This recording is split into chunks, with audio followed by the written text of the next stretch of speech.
Hi everyone, this is Rampavan. In this video, I am going to explain about the Banker's algorithm. So this Banker's algorithm is used in deadlock avoidance, and it is also used in banking systems.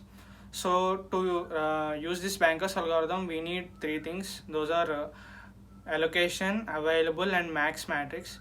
So let's see what are those. The allocation matrix defines how many instances of resources that are allocated to the process at that particular time, and this available matrix defines how many number of resources that are available in the system, and the max matrix defines how many number of instance of resources that can be max that a process can request. So that is called the max matrix. So using this Banker's algorithm, we need to find the need matrix and the safe sequence. So the need matrix defines the processor needs how many number of instance of resources are needed to the process. That is called the need matrix. And using this Banker's algorithm, we have to obtain a safe sequence.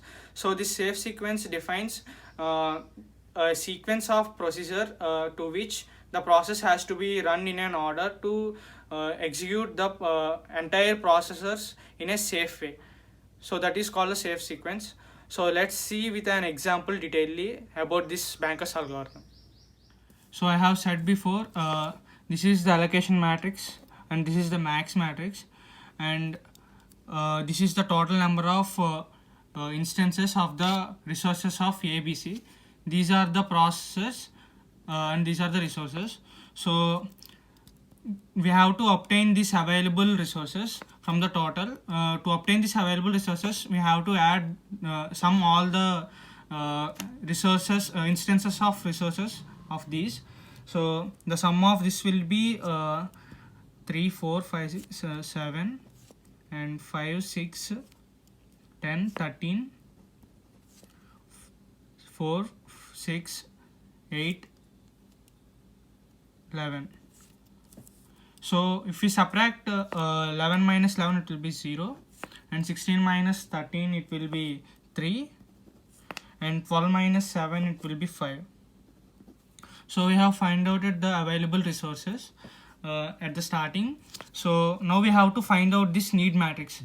So why are we find out this need matrix is to obtain a safe sequence starting from which process.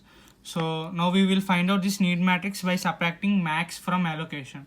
So 2 minus 2, it will be 0, and 1 minus 0, it will be 1, and 5 minus 1, it will be 4, and 5 minus 4, it will be 1, and 3 minus 1, it will be 2, 4 minus 3, it will be 1, and 0 minus 0, it will be 0, 5 minus 5, it will be 0, and 2 minus 2, it will be 0, and 9 minus 2, it will be 7, 4 minus 4, it will be 0, 6 minus 1, it will be 5, and 5 minus 3, it will be 2, and 8 minus 3, it will be 5, and 7 minus 0, it will be 7. So we have find out that the need matrix. So if you see the available resources are 3 0 3 5. So if you see the need of the process of P0 is 0 1 4, so we can satisfy the need of the process P0 with the available resources. So the need of the so if we want to satisfy the process, the process need should be always less than or equal to the available. So it is less than the available resources, so we can satisfy this one. And if you see the process of P1, the available resources are 0 3 5. It is 1 2. The need of the process of P1 is 1 2 1, so we cannot satisfy this one. So we cannot execute this at the starting. So if you see the process of P2, it is all zeros, so we can satisfy this one. And we can also, if you see the process of P3 is 7 0 5, the available resources are 0 3 5, so it is not less than equal to the resources of available. 7 is greater than 0, so we cannot satisfy this one also. As well as if you see the process P4, it is also cannot be satisfied with the available resources. So the safe sequence can be started with process P0 or P2. So I will execute in this order. So I am selecting P0 at the starting execution. So if you execute this one with the so the need of this process is 0, 1, 4. So we can execute with this available resources. So now we will add this allocated resources to this available.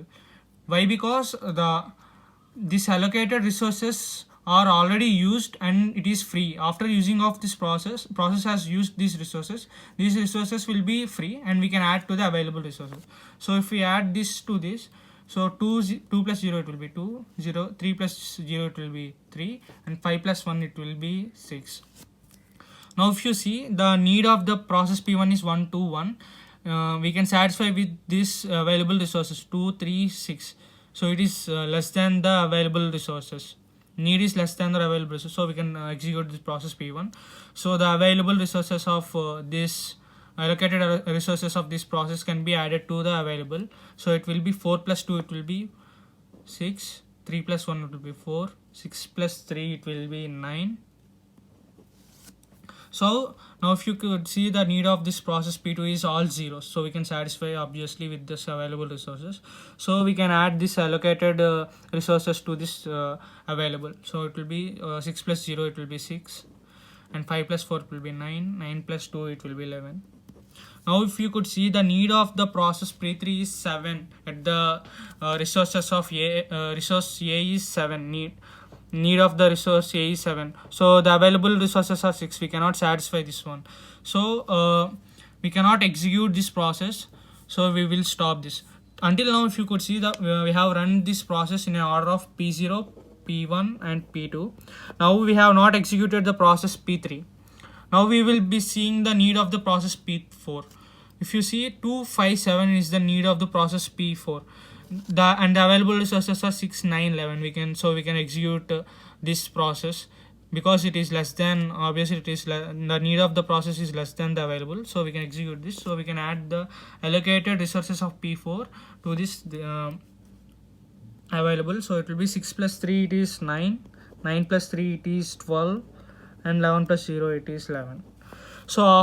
So we have executed P4, so I will add it into the save sequence. And now we have executed this save sequence in this order. After executing this, the available resources are these. So now we can execute the process P3. Initially we have not executed this P3, so now we will, after execution of P4, now we can execute P3 with the available resources. So now if we could execute this P3 with this available resources, the need is satisfied. So we'll add this allocation to the available. So 9 plus 2 it will be 11, 12 plus 4 will be 16, and 11 plus 1 will be 12. So this is the total resources are free after execution the all processes. If you could see, initially I have told the total resources. So the initial total resources and the final after execution of all the processes is also same. So after execution of P4 we have executed the P3. So I will include P3 in the save sequence after execution of P4. So this is the save sequence that we have done in this order. If you could run this processes, it will be a safe run. So in this way we can run the process in a safe way. So thank you.